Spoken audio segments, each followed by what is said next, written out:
Ministère de l'Éducation nationale, Centre international d'études pédagogiques. DELF niveau B1 du cadre européen commun de référence pour les langues, épreuve orale collective. Vous allez écouter plusieurs documents. Il y a 2 écoutes.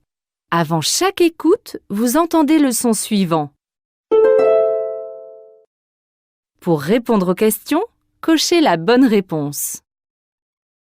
Exercice 1. Vous écoutez une conversation. Lisez les questions. Écoutez le document, puis répondez.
Salut Lilian!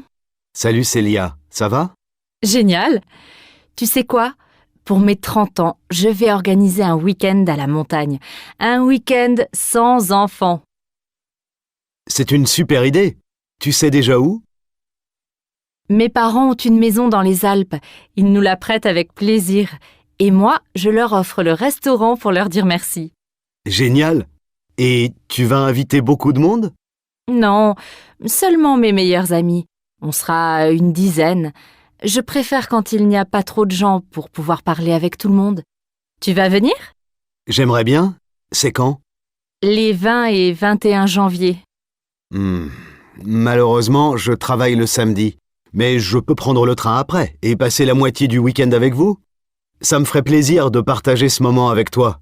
Depuis tout le temps qu'on se connaît. Oui, c'est parfait. Tu arriveras juste à temps pour le grand repas d'anniversaire. Ça ne va pas te faire trop de choses à préparer? Non, je vais demander à chaque personne d'apporter quelque chose à manger et moi, je m'occupe des boissons. C'est une bonne solution. Et le dimanche, qu'est-ce qu'on va faire? J'espère qu'il va y avoir de la neige. Comme ça, on pourra faire du ski. J'aime beaucoup ce programme. Et au fait, qu'est-ce que tu aimerais comme cadeau pour ton anniversaire? J'ai réfléchi, mais je ne veux pas de cadeau. En fait, ce qui est le plus important pour moi, c'est que vous soyez tous présents ce week-end-là. D'accord. Alors compte sur moi.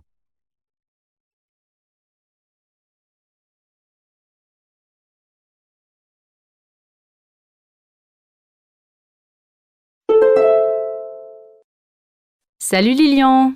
Salut Célia, ça va? Génial! Tu sais quoi? Pour mes 30 ans, je vais organiser un week-end à la montagne. Un week-end sans enfants. C'est une super idée. Tu sais déjà où? Mes parents ont une maison dans les Alpes. Ils nous la prêtent avec plaisir. Et moi, je leur offre le restaurant pour leur dire merci. Génial! Et tu vas inviter beaucoup de monde? Non, seulement mes meilleurs amis. On sera une dizaine. Je préfère quand il n'y a pas trop de gens pour pouvoir parler avec tout le monde. Tu vas venir? J'aimerais bien. C'est quand? Les 20 et 21 janvier. Malheureusement, je travaille le samedi. Mais je peux prendre le train après et passer la moitié du week-end avec vous. Ça me ferait plaisir de partager ce moment avec toi. Depuis tout le temps qu'on se connaît. Oui, c'est parfait. Tu arriveras juste à temps pour le grand repas d'anniversaire. Ça ne va pas te faire trop de choses à préparer? Non, je vais demander à chaque personne d'apporter quelque chose à manger et moi, je m'occupe des boissons. C'est une bonne solution. Et le dimanche, qu'est-ce qu'on va faire? J'espère qu'il va y avoir de la neige. Comme ça, on pourra faire du ski. J'aime beaucoup ce programme. Et au fait, qu'est-ce que tu aimerais comme cadeau pour ton anniversaire? J'ai réfléchi, mais je ne veux pas de cadeau. En fait, ce qui est le plus important pour moi, c'est que vous soyez tous présents ce week-end-là. D'accord. Alors compte sur moi.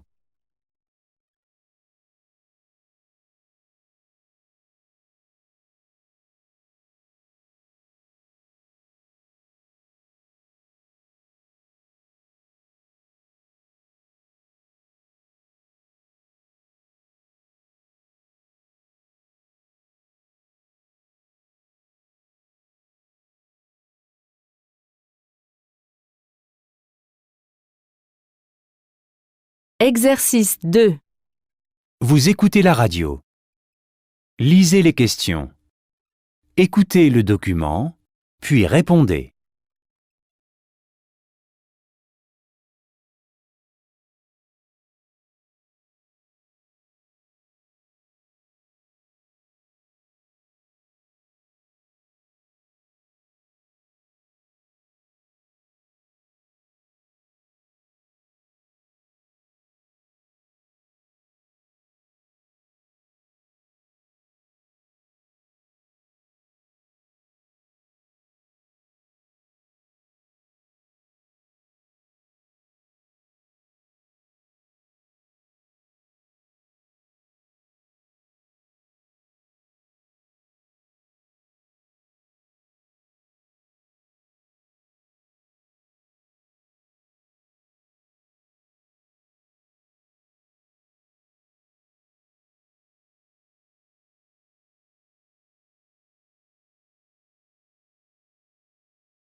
Aujourd'hui, je vous présente l'association Un regard pour toi qui propose à des personnes malvoyantes de faire leur shopping avec des bénévoles qui, eux, voient et les aident.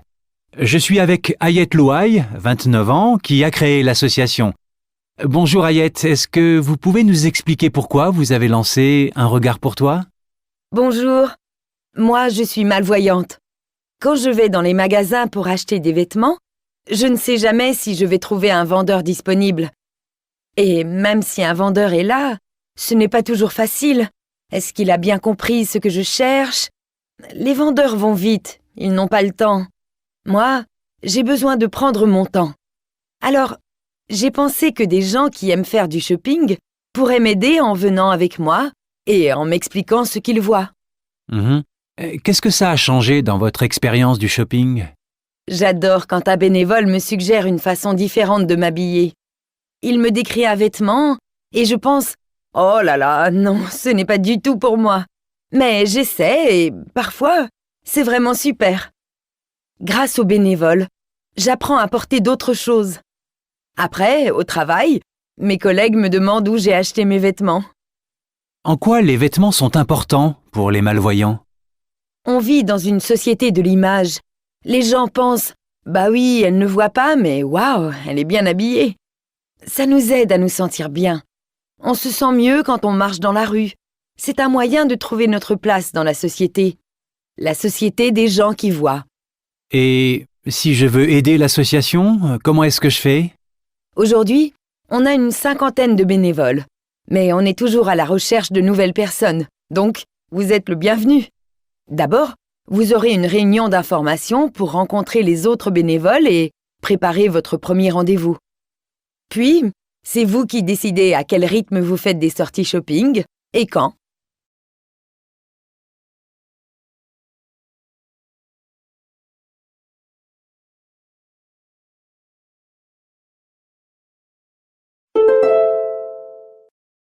Aujourd'hui, je vous présente l'association Un regard pour toi qui propose à des personnes malvoyantes de faire leur shopping avec des bénévoles qui, eux, voient et les aident.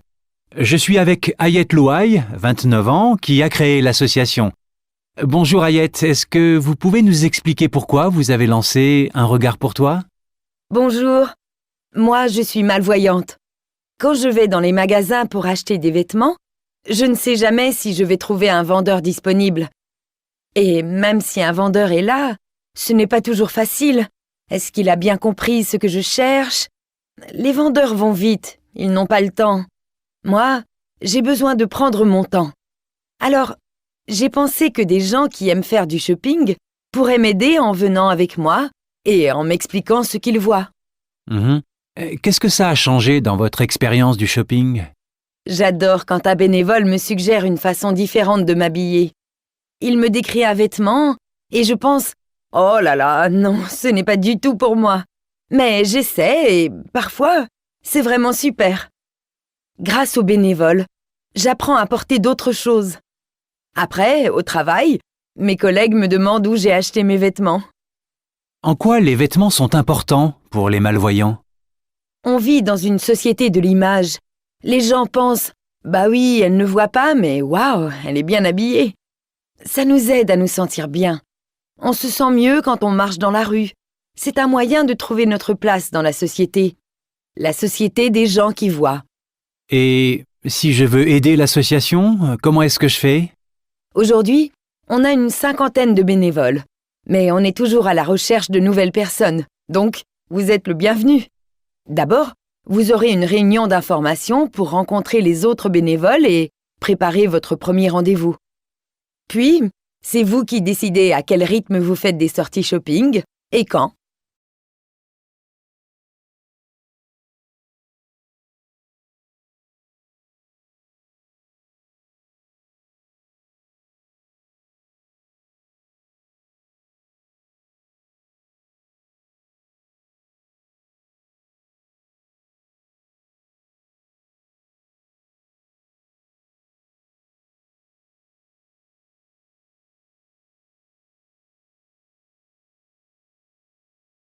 Exercice 3.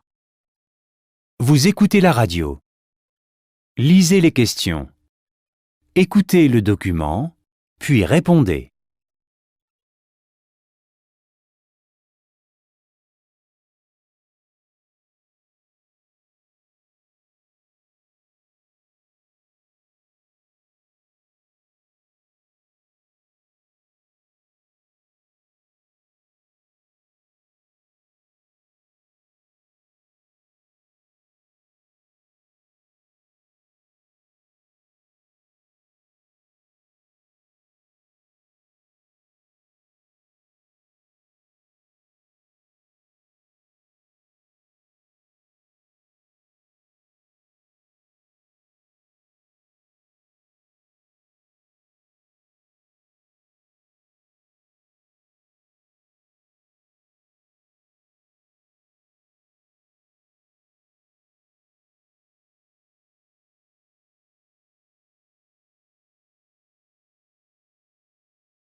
Aujourd'hui, je reçois François Dechy qui va nous parler de Baluchon. C'est une entreprise qu'il a créée à Romainville en région parisienne. Alors, Baluchon, c'est une petite entreprise qui existe depuis 2 ans. On prépare des repas qu'on livre dans les entreprises pour les salariés qui n'ont pas le temps de cuisiner eux-mêmes et qui en ont assez de manger des sandwichs en 5 minutes devant leur ordinateur. Je me suis rendu compte que les employés prenaient de moins en moins de temps pour déjeuner. Mais on sait que s'arrêter un bon moment et prendre un vrai repas permet d'être plus productif l'après-midi. Je voulais donc créer un projet qui redonnait de l'importance au moment du déjeuner. Je voulais aussi que cette entreprise mette en valeur des produits locaux, cultivés naturellement et sans produits chimiques. Et puis, ce qui m'intéresse surtout, c'est l'humain. J'avais envie d'aider des gens qui ont du mal à trouver du travail, des personnes qui sont au chômage depuis longtemps, ou des jeunes qui ont arrêté l'école. À Baluchon, ces personnes sont formées pendant 2 ans pour apprendre un métier dans la restauration. Pour accéder à nos cours, on leur demande seulement de savoir parler français, écrire et compter jusqu'à 100. Quand j'ai présenté le projet à ma ville, ils ont décidé de m'aider. Et le maire nous a prêté une cuisine qui n'était pas utilisée depuis plusieurs années. On prépare tous les repas là-bas. Et c'est vraiment pratique pour nous. Parce que c'est très central.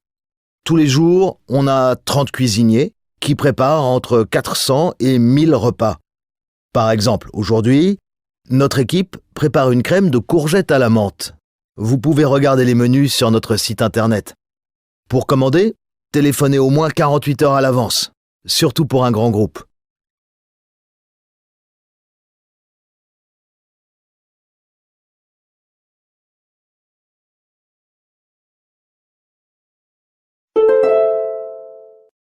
Aujourd'hui, je reçois François Dechy qui va nous parler de Baluchon. C'est une entreprise qu'il a créée à Romainville en région parisienne. Alors, Baluchon, c'est une petite entreprise qui existe depuis 2 ans. On prépare des repas qu'on livre dans les entreprises pour les salariés qui n'ont pas le temps de cuisiner eux-mêmes et qui en ont assez de manger des sandwichs en 5 minutes devant leur ordinateur. Je me suis rendu compte que les employés prenaient de moins en moins de temps pour déjeuner. Mais on sait que s'arrêter un bon moment et prendre un vrai repas permet d'être plus productif l'après-midi. Je voulais donc créer un projet qui redonnait de l'importance au moment du déjeuner. Je voulais aussi que cette entreprise mette en valeur des produits locaux, cultivés naturellement et sans produits chimiques. Et puis, ce qui m'intéresse surtout, c'est l'humain. J'avais envie d'aider des gens qui ont du mal à trouver du travail, des personnes qui sont au chômage depuis longtemps, ou des jeunes qui ont arrêté l'école. À Baluchon, ces personnes sont formées pendant 2 ans pour apprendre un métier dans la restauration. Pour accéder à nos cours, on leur demande seulement de savoir parler français, écrire et compter jusqu'à 100. Quand j'ai présenté le projet à ma ville, ils ont décidé de m'aider. Et le maire nous a prêté une cuisine qui n'était pas utilisée depuis plusieurs années. On prépare tous les repas là-bas. Et c'est vraiment pratique pour nous, parce que c'est très central.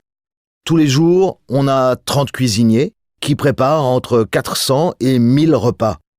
Par exemple, aujourd'hui, notre équipe prépare une crème de courgettes à la menthe. Vous pouvez regarder les menus sur notre site internet. Pour commander, téléphonez au moins 48 heures à l'avance. Surtout